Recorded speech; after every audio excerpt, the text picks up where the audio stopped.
As the clock struck midnight, the luminous skyline of New York City seemed to dim for a moment, casting an eerie pall over the bustling streets. I've always felt a strange connection to this city, a mix of awe and foreboding, especially during the nights when the shadows stretch long and the usual sounds seem to carry a different note. Tonight was one of those nights. Walking through the nearly deserted streets, the chill in the air wasn't just from the autumn breeze.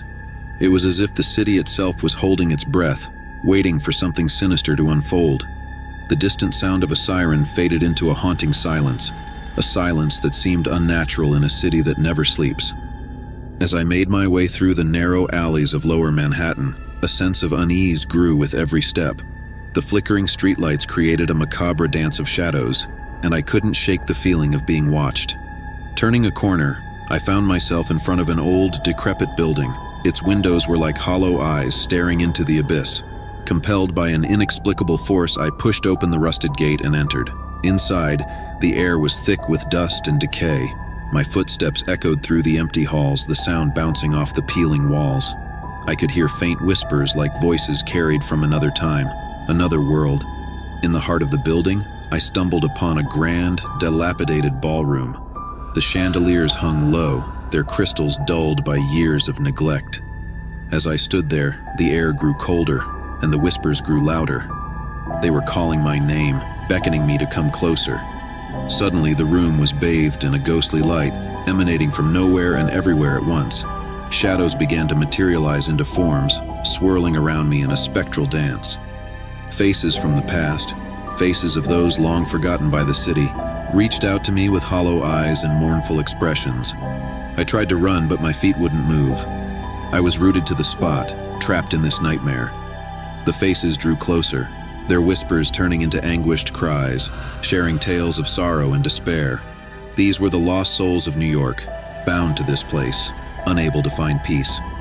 Just when I thought I would be consumed by their sorrow, a beam of moonlight broke through a cracked window, illuminating an ancient mirror. In its reflection, I saw not my own face, but a myriad of others, all intertwined with mine. It was as if the city's history was etched into my very being. Gathering every ounce of courage, I stepped towards the mirror. The moment I touched its cold surface, the specters let out a collective sigh and started to fade away, their faces showing a hint of relief. The whispers turned into a soft melody, a lullaby that seemed to heal the wounds of time.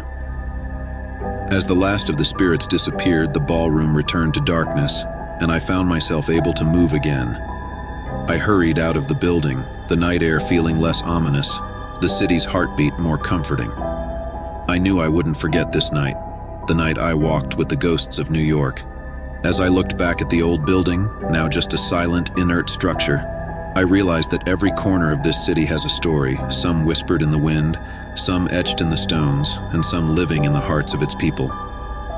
New York, in all its grandeur and gloom, had revealed one of its deepest secrets to me, a tale of time, loss, and redemption. Walking away, I felt a strange sense of serenity. The city might be haunted by its past, but it's also alive with the promise of tomorrow. And as the first rays of dawn broke over the skyline, I knew that the horror of the night was just another facet of this incredible city, a reminder that even in the darkest of times, there's always a glimmer of light waiting to break through.